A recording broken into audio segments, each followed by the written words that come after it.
Now, there is just some information that is trickling in where, according to reports, we're getting details that the indictment has been unsealed. So we may, in a few moments from now, get to know as to what the charges are that have been leveled against Donald Trump. And then we'll have more clarity on the kind of legal tangle that Donald Trump has got into. And then this would be a case that would come out of the realm of speculation, and we'll be able to talk in more concrete terms as to what exactly has Donald Trump been charged.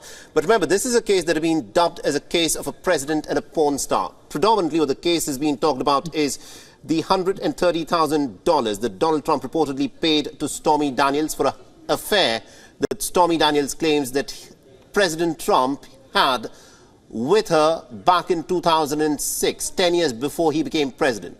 And she's also gone on to state that someone from the Trump team, in fact, paid her $130,000 in 2016, Michael Cohen, in 2016, for her to not talk about this. And this is essentially the case. Now, it remains to be seen as to what happens in terms when this case is, of course, examined for its legal merit. But we expect to hear from the New York District Attorney, Alvin Bragg, roughly about 15:30 Eastern Time or 20:30 British Standard Time. This will be the first time that Alvin Bragg will comment publicly on the case. He is, of course, the New York District Attorney.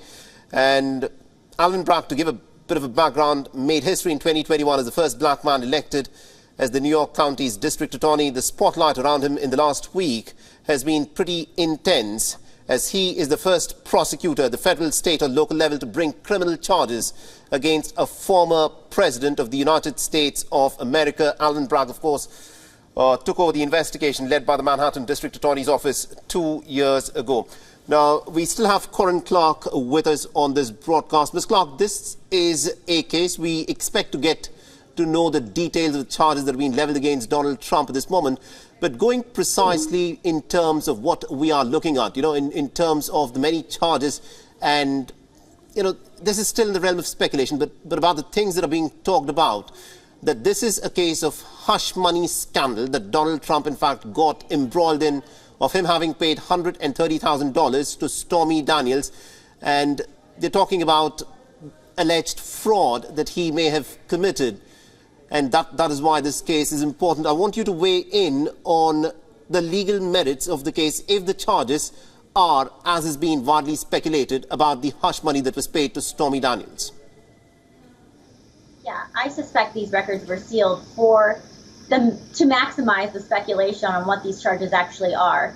I am honestly very curious to see the details of this case, because we know that federal prosecutors pursued the case of hush money with Stormy Daniels, and they found nothing. So it would be weird to me if,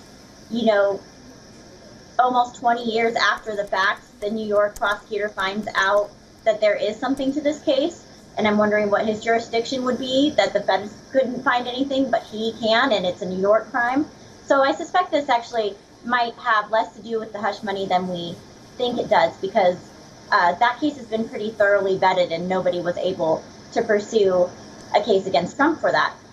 But I think the bigger problem here is actually what the other guest alluded to, is that this indictment creates such a toxic political environment where Republicans become so afraid of their own shadows and wondering what crimes they're going to be charged with if they challenge the establishment or take on this corrupt system, because that corrupt system is incredibly powerful, and we're watching them go after a former president now. If they can take down a former president, who else can they go after? It's anyone. Next, it's you. So I do think this will just, they want this to disrupt the political environment. They want people to be afraid to question the establishment, and they want to have an impact on who is allowed to run for office. Right. And I think if people allow this indictment to take down Trump, then you're just playing into the very corrupt system that Trump challenges. You're allowing them to choose our nominee. And I know that I am not willing to do that. I know a lot of Republicans are standing with me, and they will actually rally behind Trump even more now than before, because It's so clear what they're doing. For people who are looking at this case from outside the United States of America, Ms. Clark, what appears to be fairly obvious is the manner in which the way this case has divided people within the United States. You know, there are people in the Trump camp who've come out and said that, listen, Donald Trump is innocent, that he's not guilty, and this is clearly a case of a political witch hunt. And then you look at, you know, people on the other side, the supporters of the Democrats, who've come out and said that this is just the beginning of the legal trouble for Donald Trump. He has made a lot of mistakes in the past. And it's not just mistakes. They say that this is clearly a case of a fraud and a crime that he's committed, and therefore, you know, law is taking its own course. For people who are looking at what is unfolding in America, you know, from the outside, what they see is a clear division right down the middle. The United States seems to have, you know, cleaved quite clearly between the Republicans and the Democrats in a way that's actually not very healthy. Instead of debating issues and policies, what we are talking about here are personalities who are being debated upon, and this is not a healthy sign of how things should proceed. I have to agree. I don't think it's a healthy sign at all. We are using our entire system to silence one side of the debate, and there's already talks of gag orders. We know that they sealed this record to limit discussion. I think that's always a bad sign. We should always encourage the maximum amount of discussion. This is secrecy, intimidation, and they're doing everything to silence one side of the equation. I do think that the support for Donald Trump in this case is actually stronger than people think. And a Quinnipiac poll showed recently that more than 60% of Americans believe that this case is politically motivated. That means that there are Democrats that know that it's politically motivated as well. There's not a majority of people who think that this is actually a legitimate thing.